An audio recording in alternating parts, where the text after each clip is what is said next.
In the silence of the Magella Mountain Gorge, where the air is imbued with the scent of wild thyme and the dampness of ancient stone, in the summer of 1294, the fate of the entire Christian world was being decided. Imagine a man of 85, whose face had transformed into a map of deep wrinkles, and whose hands were accustomed only to counting rosary beads and cultivating meager, stony soil. This old man, Pietro del Murrone, had for decades fled the world, seeking salvation in the absolute solitude of a cave, where his only interlocutor was the whistling wind. But it was to this cell, having overcome steep paths, that history itself knocked, in the person of a solemn delegation, smelling of expensive incense and horse sweat.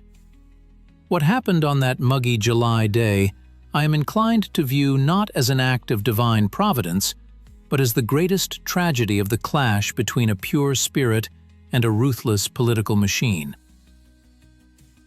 Before we delve into this investigation of the great abdication and subsequent imprisonment, I ask you to become part of our community of researchers by subscribing to the channel, liking, and sharing this video with those who appreciate true historical depth. Your support allows us to uncover layers of the past that official chronicles prefer to bypass. The situation that had developed by mid-1294 was unprecedented and catastrophic. The Roman See had been vacant for 2 years, 3 months, and 2 days. The College of Cardinals, divided into warring clans of Orsini and Colonna, had reached an impasse, turning the election of God's vicar into an endless series of mutual claims and political blackmail. The city of Perugia, where the conclave was held, was suffocating from the summer heat and uncertainty. Here we see the fatal error of the political elites of that time. They were so carried away by the struggle for earthly power that they completely lost touch with the sacred essence of their institution. Historians often debate what exactly prompted the cardinals to such a radical decision, but I propose to look at the logistics of fear. The threat of popular revolt and pressure from the King of Naples, Charles II of Anjou, who desperately needed a loyal pope to resolve territorial disputes, hung in the air. It was at this moment that the figure of the hermit emerged, who from his cave sent a letter to the cardinals, full of dire prophecies of God's wrath for their delay. Few notice that this letter could have been a subtly planned manipulation by a third party. There is a version for which I find a mass of indirect corroborations. Pietro, being a man deeply naive in matters of high politics, could have become a tool in the hands of those who wanted to blow up the system from within. His election became a paradoxical way out of the impasse. The cardinals voted for an angelic pope, hoping that the saintliness of the elder would cover their own sins. However, behind this facade of piety lay the archetype of the old sage, who, in the conditions of real power, instantly transforms into a sacrificial lamb. When Pietro, who took the name Celestine V, rode into the city of Aquila on a donkey led by 2 kings, the world stood still, awaiting a new era. But I see in this picture only the beginning of the end. The smell of incense that day mingled with the smell of an approaching storm, and the heavy tiara placed on the elder's head seemed a physical embodiment of the unbearable burden placed upon him. Celestine V's 5-month rule was a period of organizational chaos unparalleled in history. Imagine the headquarters of the highest ecclesiastical leadership, where instead of experienced bureaucrats and lawyers, hermit monks suddenly reigned, not knowing Latin to a sufficient degree and confused by the intricacies of canon law. Celestine V signed blank documents, gave the same position to several people at once, and, most strikingly, virtually moved the papal court to Naples, directly under the wing of King Charles.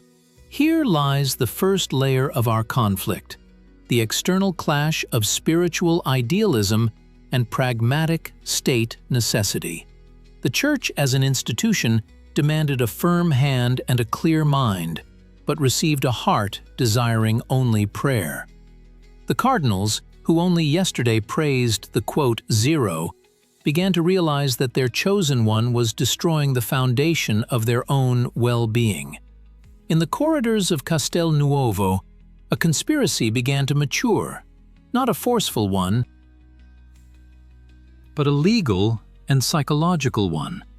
The second layer of the conflict is internal, personal. We see the deepest drama of a man who realizes his complete inadequacy. Pietro del Murrone was not stupid. He was catastrophically out of place. Every morning in his private chambers began not with the study of state affairs, but with an agonizing desire to hide, to disappear, to regain his right to silence. The psychological portrait of this church commander shows us an extreme degree of disorientation. His actions reveal the archetype of the ___1__,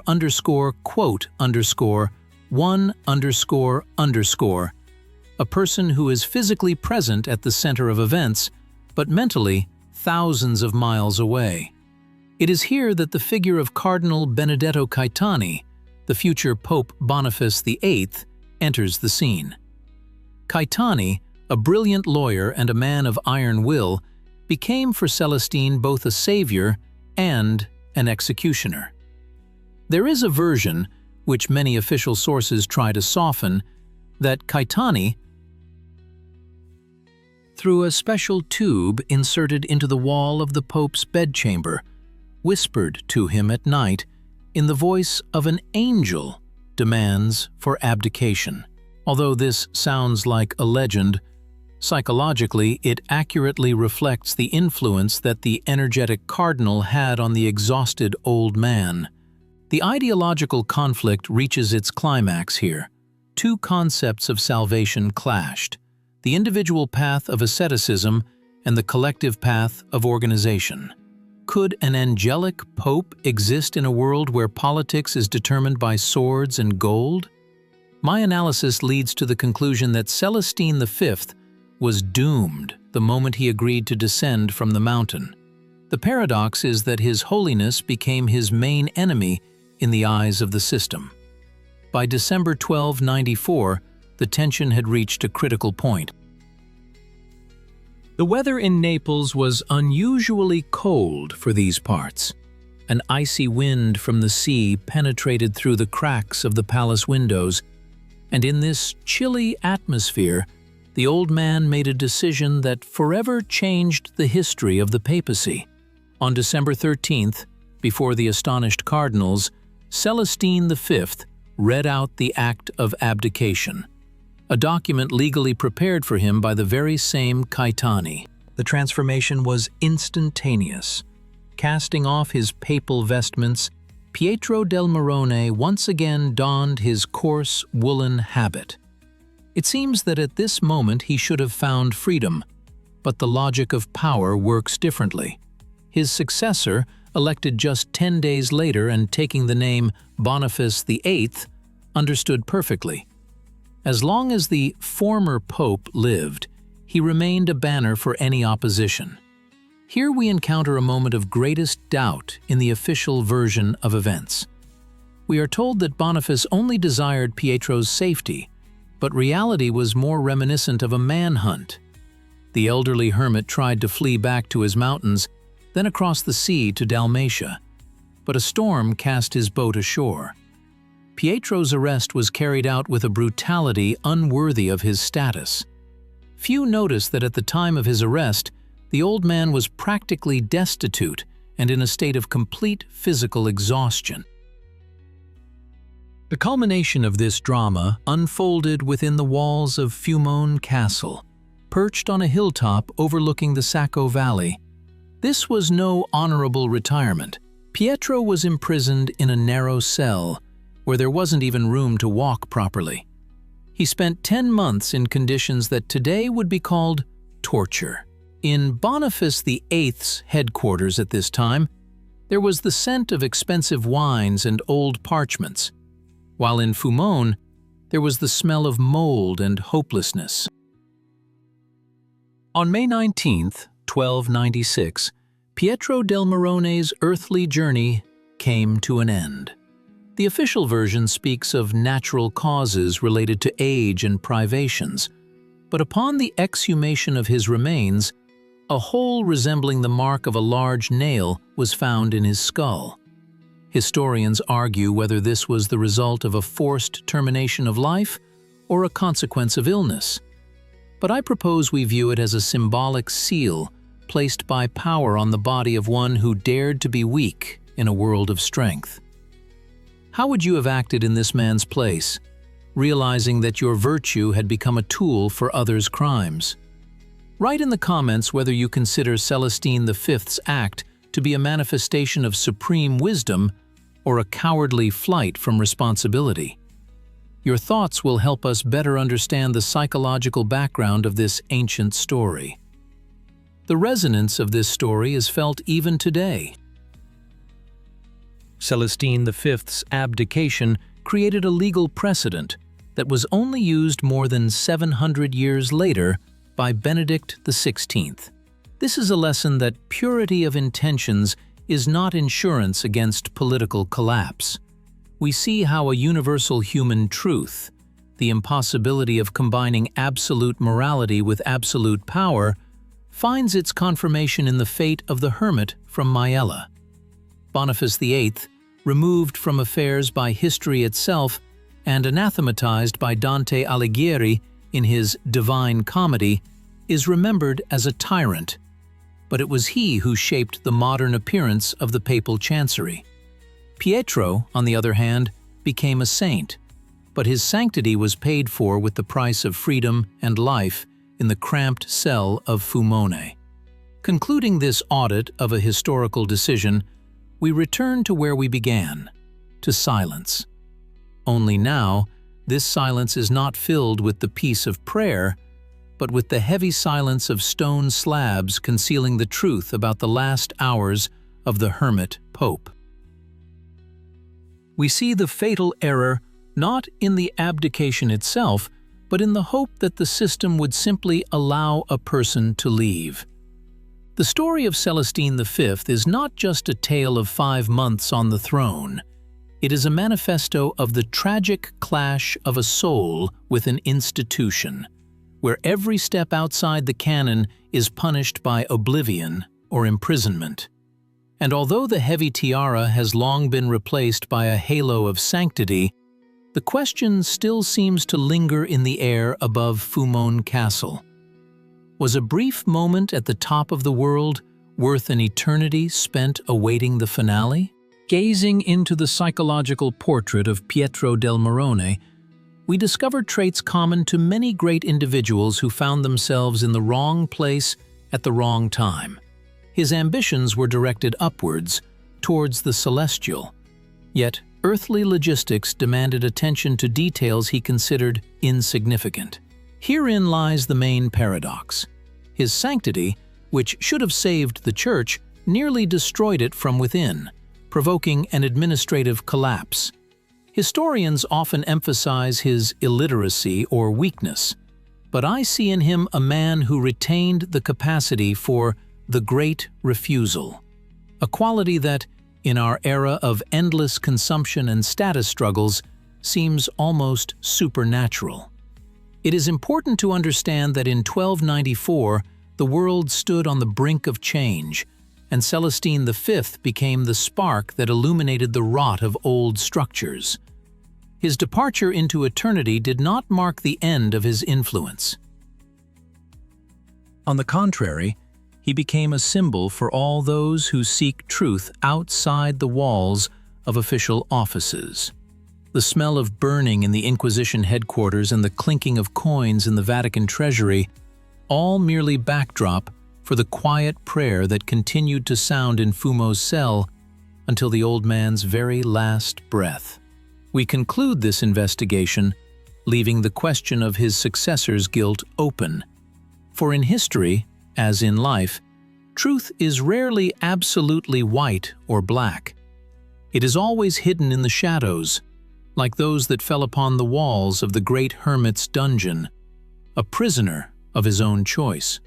Each time we analyze such narratives, we encounter the fact that micro-history, the smell of old wool, the cold of a stone floor, a trembling signature on parchment, tells us far more than dry figures in textbooks. 1296 marked the end not for a man, but for a certain idea of what a leader should be. We see how Celestine's strategic failure in the earthly realm turned into his triumph in eternity, leaving us food for thought about the price of honesty with oneself. Herein lies the true resonance of events 7 centuries ago. They continue to echo in our souls, reminding us that even the highest title in the world is not worth losing one's true essence. 12 months in captivity, 5 months on the throne, and decades in a cave. Such is the balance of Pietro del Murrone's life. His path is a cyclical movement from silence to noise and back, to ultimate, eternal silence. And the next time you hear of political intrigues or power struggles, remember the old man on a donkey who entered history simply by saying no to what millions dream of. This is the very point where all the streams of our narrative converge, leaving us alone with the grandeur and tragedy of the human spirit.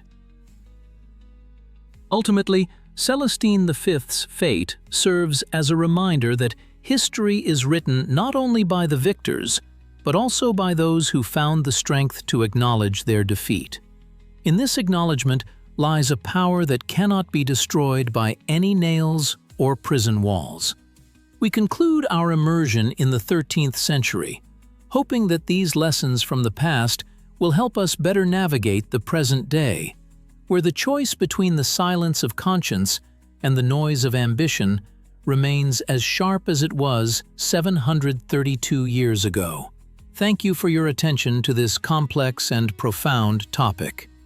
Until next time, on the paths of history, where a new discovery awaits us around every corner. Analyzing those events, we understand that truth lies precisely in the details.